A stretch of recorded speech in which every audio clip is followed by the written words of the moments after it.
If a man shares his problems with you, this is what it truly means. Carl Jung. When a man starts telling you about his problems, it's easy to see it as something harmless or insignificant. Maybe you think he just wants to vent or is looking for someone to listen. But the truth is far more complex and powerful. In reality, when he opens up to you, it's not just a casual conversation. It's an encrypted message, a signal, and in many cases, a silent test. This might sound surprising, but it's exactly the kind of thing Carl Jung explored deeply when he talked about the unconscious dynamics that come into play in human relationships. According to Jung, what we say, especially what we reveal emotionally, is a reflection of our inner self trying to connect on a deeper level. So, when a man opens up emotionally, he's not just talking. He's revealing parts of his psyche that he normally hides from the world. The problem is, many times we don't fully understand the meaning behind these confessions, and without realizing it, we respond in ways that, while well-intentioned, can weaken the connection or even dull the attraction he feels. In today's world, where gender roles are constantly evolving, every gesture, every word, and even silence holds deeper meaning. So what is a man really looking for when he shares his problems with you? On the surface, it might seem like he just wants comfort or support, but if you look more closely, you'll see he's searching for something much deeper. He's testing whether he can trust you emotionally without losing respect for himself. He's wondering, maybe unconsciously, whether you can handle his vulnerability without seeing him as weak. And this is where many women, without meaning to, fall into one of two extremes. The first is trying to fix everything for him, becoming his counselor or emotional savior. The second, becoming cold, distant, or detached, in an effort to avoid getting too involved. But neither of these responses builds a real, deep, lasting connection. Let's go back to Jung. He spoke about the anima and animus, archetypes that represent the feminine and masculine energies within us. In that sense, when a man shows vulnerability, he's putting his animus in front of your anima. He's seeing whether you can meet his energy with both strength and sensitivity. If you lose balance by either trying to rescue him or shutting down emotionally, he will sense it. Picture this. He tells you he's frustrated at work, feels unappreciated, and is burning out. What do? Do you jump in with advice? Become his personal cheerleader? Or do you simply listen, validate his feelings, and calmly reflect back his own strength? Because here's the key. Men are drawn to women who can hold emotional space without getting lost in it. A woman who knows how to listen without absorbing his anxiety. Who can be empathetic without becoming his therapist. Who supports him but doesn't overprotect. Carl Jung said, "What you resist persists, but what you accept transforms." That applies perfectly here. When a man reveals his vulnerable side, he's not asking you to fix him. He's reaching out because, in his own way, he's looking for a connection that goes beyond the physical, beyond surface-level gains. He wants to know if you're a woman who can understand his inner world, without judgment, without control, and without losing your own center. What he truly wants to know is this: can I be myself with you without it changing the way you see me? So when a man opens up about his fears, his insecurities, or his frustrations, the best thing you can do isn't to fix him, it's to reflect his strength back to him. Show him, with your calm and grounded presence, that he doesn't have to be perfect to be worthy of love, but also that you're not his emotional dumping ground every time life gets tough. This is delicate, because if he starts seeing you as a constant emotional refuge, over time, he may begin to see you more as a mother or a friend, and less as someone he feels deep romantic desire for. Without meaning to, you can shift from being the spark to being the comfort. And while that may sound sweet, it's not what keeps the fire alive. A conscious woman, one who understands her worth, her energy, and her influence, knows that emotional balance is deeply attractive. She doesn't overstep, and she doesn't react out of anxiety. She listens, she understands, and then, gently, she gives the power back to the man. She makes him feel capable, not dependent.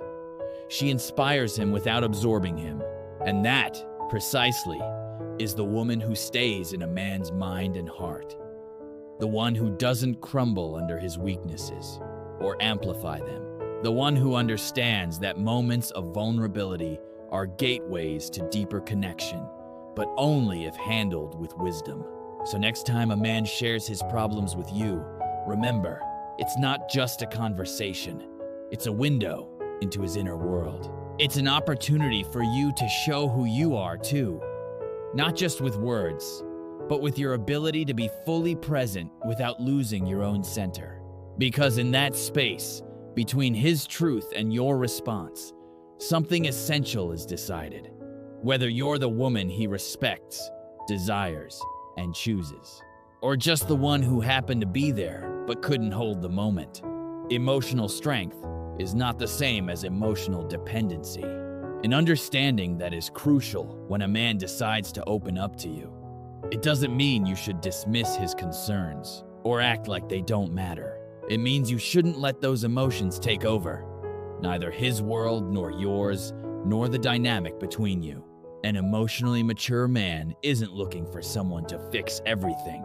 What he often needs is to feel that he can speak openly without being judged, but also without you losing your emotional grounding in the process. That's why a response as simple as, "That sounds really tough, but I know you've got what it takes to handle it," is so effective. "I believe in you." It can have a profound impact. You're offering support, yes, but also returning his power to him. You're not taking responsibility for fighting his inner battles.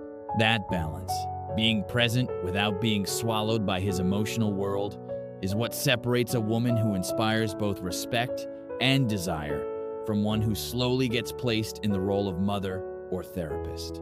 Carl Jung spoke at length about how emotional balance comes from learning to integrate emotions without being dominated by them. That applies perfectly here. You're facing a man who, maybe without realizing it, is testing your emotional boundaries, and you need to know how to set them gracefully, wisely, because the truth is, sometimes a man isn't opening up to you out of deep connection or respect. Sometimes, he's just looking for a comfortable place to unload his stress. And here's the question you must ask yourself. Does he trust you because he values your perspective, your energy, your way of seeing life? Or is he simply using you as his emotional dumping ground? It might sound harsh, but it's more common than you think. Many men, often without even realizing it, turn to emotionally available women because they know those women will listen, comfort, and validate them without asking for anything in return. And you, without even noticing, might be giving your best energy to someone who only sees you as emotional cushioning. Meanwhile, that same man reserves his best self for someone else. And here's the most ironic part. Men often don't open up emotionally to the women they deeply admire or feel strong desire for. It sounds contradictory, but psychologically, it makes sense. Jung explained that when people are faced with someone who awakens their shadow, the parts of themselves they fear or don't fully understand, they tend to hide their vulnerabilities. That's why many men act cold or distant with the woman who truly dazzles them, while becoming completely emotionally open with the one they see as safe. And if you become that constant emotional refuge, the one who's always there, always understanding, always forgiving, You might unknowingly shift from the woman he desires to the woman who's just there, the one he respects as a friend but doesn't pursue as a partner. And while you're burning yourself out trying to be his support system, he's seeking excitement and connection elsewhere, with someone who isn't freely available emotionally, someone who requires more from him. Have you seen this pattern before? A woman spends hours listening to a man's problems, his heartbreaks, frustrations at work, and his insecurities, and then that same man goes out with another woman, one who doesn't have half the patience, but who also doesn't offer her emotional presence for free. Why does this happen?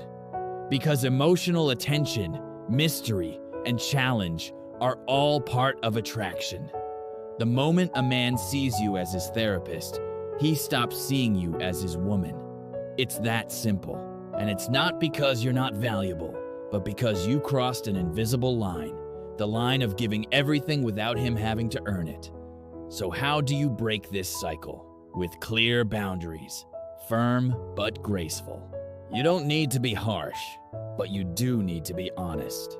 If you notice he's constantly unloading his frustrations on you without showing any real effort to move forward or solve them, you can gently redirect the energy with something as simple as, "We've talked a lot about this already, so what are you doing to change it?" That question shifts the entire dynamic. Suddenly, he realizes you're not just there to absorb his emotional world. You're present, yes, but you expect action, growth, and responsibility. And in that moment, something important happens. Respect returns. Because a man isn't inspired by a woman who is always available to heal him. He's drawn to a woman who listens but also challenges him to rise, who reminds him calmly and clearly, "I can walk with you, but I can't live your process for you."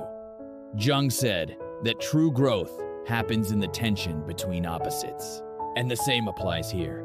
The tension between support and detachment, between listening and not fixing, between being present and not losing yourself. That's what makes a woman unforgettable. So if a man starts using your emotional presence as a constant escape, pause, take a breath, and ask yourself, is he choosing me as his woman? Or is he just turning to me when there's no one else around? Because you're not here to be someone's emotional rest stop. You're here to be the fire that inspires him to rise. A conscious woman doesn't sit back passively waiting to see what happens when a man opens up to her. She observes, reflects, and responds with emotional wisdom. She knows that behind every male confession, there may be a deeper message. He's testing her ability to remain grounded as a woman without losing her essence, her emotional structure. When a man gets real with you, when he shares his frustrations, the things that hurt him, and the people who disappointed him, it's not just about talking. What he's really doing, whether he says it or not, is evaluating you. He's watching how you handle the moment, whether you become overwhelmed, whether you try to solve it all, or whether you stay calm, receptive, and steady. Carl Jung explored these dynamics in depth, noting that every relationship is also a mirror. We project parts of our unconscious onto others. So when a man shows you his vulnerable side, he's often projecting onto you a mix of the nurturing mother and the desired lover. And how you respond determines which of those energies he ends up placing you in. So, what kind of women deeply attract men? Women who know how to stay rooted in themselves while gracefully holding space for another. Women who don't collapse under pressure, but also don't close off. Women who can contain emotions without absorbing them. But when a woman doesn't understand this, she often falls into one of two traps. The first, over-involvement. She listens to every word with anxious intensity. She reacts, worries, and slowly begins to carry his emotions as if they were her own. And while that might look like love on the surface, it actually sends a subconscious message. I don't believe in your strength. so I'll try to be strong for you. And that, though it may seem noble, quietly breaks the dynamic of attraction, because the man stops seeing her as an inspiring figure and starts seeing her as someone who only holds him because she doesn't trust he can hold himself. The second mistake, swinging to the opposite extreme and becoming indifferent. Some women, after realizing they shouldn't absorb a man's emotions, go cold. Their responses become flat, mechanical, even distant. But this doesn't work either, because while a man wants the freedom to feel his emotions, he also wants to feel seen, heard, and important to you. And this brings us back to Jung. He emphasized the importance of the center, the strong self that doesn't get lost in extremes. The same principle applies here. You're not here to save him, but you're not here to ignore him either. You're here to stay grounded in yourself and respond with emotional intelligence. So, what's the right way to handle these moments? First, keep your feet on the ground. Listen, be present, but don't dive so deep emotionally that you lose yourself in his experience. Ask yourself calmly, is he looking for support or validation, or is he simply thinking out loud? Even more important, don't let him set the emotional tone of the conversation. If he shows up upset, don't mirror his state. If he's negative, don't follow him into the spiral. You are the one who holds the atmosphere, and that, to a man, is powerfully attractive. Picture this. He tells you a friend betrayed him. He feels angry, hurt, and disappointed. An emotionally unstable woman might match his anger, fueling the fire. A distant one might just say, "That sucks." But the woman who leaves a lasting impression might say, "That hurts, of course." But sometimes people just show us who they really are. Better now than later. Do you see the difference? You're not ignoring him, but you're also not getting pulled into the chaos. You're giving him perspective, calm, and clarity. You're acting like a lighthouse in the middle of a storm. And this, at a deep, unconscious level, leaves a lasting impact, because now he sees you as emotionally grounded, a woman he respects, not just because of what you say, but because of how you make him feel more centered, more clear, and more capable. A woman like that isn't just heard. She's desired, admired, and chosen. Carl Jung believed that true connection happens when two people can share their inner worlds without trying to control, save, or absorb each other. That's what you can offer, and that's what most people don't know how to give. So the next time a man comes to you with his emotional weight, don't rush to fix it. Don't run away either. Stay rooted in your center, with an open heart and a clear mind. Listen with intelligence. Respond with balance. Because in that small, quiet moment, you're showing him exactly what kind of woman you are. The way you handle emotional energy in a conversation with a man can change everything. If he feels like he can open up to you and unload what he's carrying without you losing your composure, and you gently guide the conversation back toward clarity, logic, and grounded perspective, it not only calms him, but it also deepens his attraction. But if he senses that you become destabilized or emotionally checked out, something in him will, almost instinctively, start looking elsewhere for a presence that feels stronger, more stable, more magnetic. And this is where many women unknowingly miss the mark. Because when a man starts sharing his problems with you, he's actually testing your emotional strength. Not always consciously, but deep down, something very primal and very real is happening. Carl Jung might describe it as the unconscious drive toward balance. A man, when he opens up, is exposing his internal chaos, and he's looking for a signal. Can the person in front of me hold steady? He wants to know, Can you be an anchor without trying to save me? Can you hear me without taking on my pain? Can you stay by my side without falling apart? And yes, most men don't realize they're doing this, but they are. Because they're biologically and psychologically wired, not just to seek company, but also to seek direction, structure, and, whether they admit it or not, a certain kind of emotional guidance. When a man shares his struggles with you, he's watching, maybe without saying it, whether you're the kind of woman he can trust when things don't go well. He's observing if he can open up without being judged, but also without you losing your own balance. Emotionally immature men often cling to women who listen, understand, and comfort them. But if you offer all of that without any boundaries, you'll soon stop being special, because he won't see you as someone who challenges him to grow, but rather as someone who's just there to hold him without requiring any evolution from him. Think about it. How many times have you heard women say they gave everything emotionally, only for that man to end up with someone who, on the surface, seems less invested? It's not injustice, it's energy. It's unconscious dynamics. It's what Jung described as the imbalance between the self and the shadow. What we hide, we project. What we lack, we seek.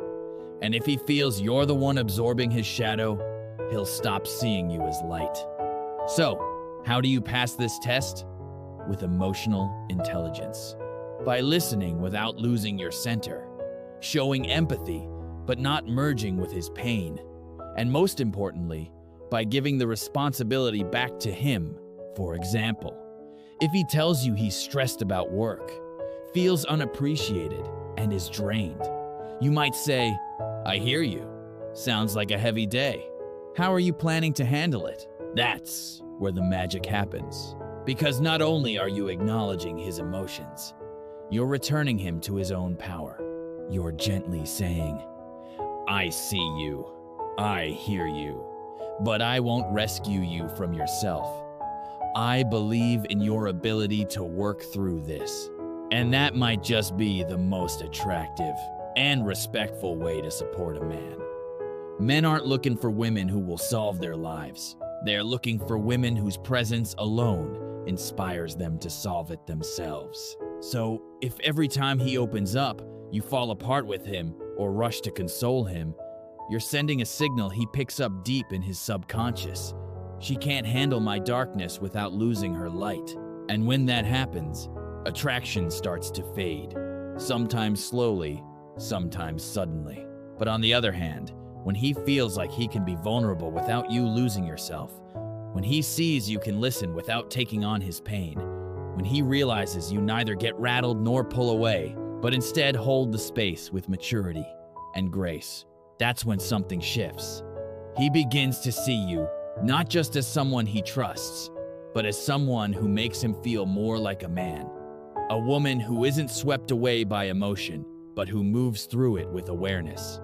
A woman who, without needing to say it, projects, "I'm here, but not to save you. I'm here because I believe you can handle this too." That is feminine power. Building deep emotional connection with a man isn't always about immediate desire or physical attraction. Often, it's something much more subtle. He might be trying to gauge your emotional availability. Other times, he just wants comfort. But in either case, the way you respond will shape the course of that connection. And this is where many women lose their way. Because when a man shows his vulnerability, it's easy to fall into one of two extremes. Either you rush to save him, becoming his emotional first aid kit, or you detach completely, thinking that keeping your distance protects you. But both of these responses, though opposite, share the same flaw. They deny him the chance to show up as a whole man, and they disrupt the natural dynamic of attraction. Let's take the first case. When a woman feels the urge to save him, she believes she's doing the right thing. She's understanding, offers advice, tries to cheer him up, and even takes responsibility for helping him feel better. But what she doesn't realize is that by doing this, she's stepping into the role of therapist, not partner. And men aren't attracted to women who try to fix them. Carl Jung used to say that each person must go through their own darkness to find their light. If you try to take that journey for him, you're robbing him of a vital part of his growth. And by doing that, you become his functional support, not his source of admiration. Over time, this man no longer sees you as an emotional challenge, but as an easy solution, a comfort, a convenience. And what's convenient is rarely exciting. And what doesn't excite doesn't last. Now, the other extreme doesn't work either. Some women, in an effort not to seem too available, become cold. They respond with short phrases, act indifferent, and pretend not to care. They think they're projecting strength, but what they're really projecting is emotional distance, coldness, or even genuine disinterest. And what does a man do when he senses the woman he's talking to isn't emotionally present? He shuts down, or worse, he keeps pushing, trying to provoke some kind of reaction, anything to prove that you actually care. Because even if he doesn't say it out loud, he needs to feel that his emotional world matters to you, but without you becoming consumed by it. So what's the ideal balance? The answer lies in being present without being pulled in. Listen to him. Really listen. Show interest. Validate what he's feeling, but at the same time, gently guide the conversation in a way that brings him back to his own strength. For example, if he says he's overwhelmed at work, frustrated, or unmotivated, don't rush to give advice or say it's not that bad. Instead, you might respond, "That sounds tough. And how do you usually handle pressure like this?" That simple phrase does 3 powerful things. First, it shows you're paying attention, building trust. Second, it keeps you from getting overly involved. You're not trying to rescue him. You're reflecting his experience with maturity. And third, it redirects him back to his own personal power. It gently reminds him, "You've got this." This is what an emotionally strong woman does. She listens, but doesn't absorb. She walks beside him, but doesn't carry him. She's present, but doesn't lose herself. And that not only creates real connection, it makes her unforgettable. Here's a powerful truth. When a man shares his emotions with you, he's also watching how you handle your own. If you can stay calm, grounded, and in control of your energy, he'll feel safer and closer to you, not because of what you do, but because of what you radiate. But if you let his emotions sweep you away, or if you emotionally check out, something inside him disconnects. He may not say it, but the balance is broken, and little by little, his behavior will change. Emotional connection is an art. It's a balancing act that very few women master. But when you get it right, something amazing happens. You don't just earn his respect, you hold his attention, his admiration, and his desire to build something real with you. And here's something else. Even if he never says it directly, when a man opens up about his struggles, he's looking for emotional leadership. Not control, not someone to tell him what to do, but a calm, grounded energy that can gently lead. He wants to see if you can hold the moment without falling apart, if you can steer the energy without dominating it. Jung spoke of the union between the masculine and feminine as complementary forces, not opposing ones. And when you lead from your center, with calm, clarity, and presence, you invite him to rise into his best self too. That's why you need to be careful not to become the woman who mirrors his emotions just to please him, or the one who adapts to everything he says, constantly seeking his approval. Because that leads to one outcome. He'll see you as an emotional follower, not a leader. So instead of being the one constantly trying to win his approval, be the woman who knows who she is, even when she feels his pain.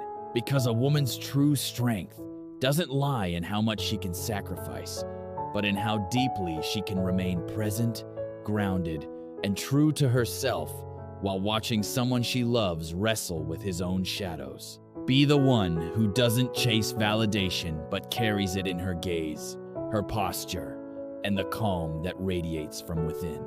Because it's that calm, that clarity, that inner stability, that's what a man truly feels and remembers. Not your advice, not your worry, but your ability to be the woman who doesn't save him, but reminds him that he can rise on his own. That is your power. Not to fix him, not to carry him, but to be the mirror in which he sees his own strength, even when he's forgotten it. And that's what lasts. That's what turns a relationship into something enduring. Not a surface-level play of roles, but a deep, unshakable presence. Because a man who is truly growing doesn't want to be carried through life. He wants a woman by his side he can stand tall with. And you, if you stay true to yourself while he searches for his way, become not just his partner Botham, but a steady point in his journey. And from that, something rare is born. Not just attraction, but genuine respect. Not just connection, but shared strength. That's the essence. Don't rescue him. Inspire him. Don't lose yourself in him. Stand beside him. And always from your center, calm, clear, and present, be the one who quietly reminds him, I believe you can do this. Because sometimes, that's all he needs. And there is nothing more powerful than a woman who understands that.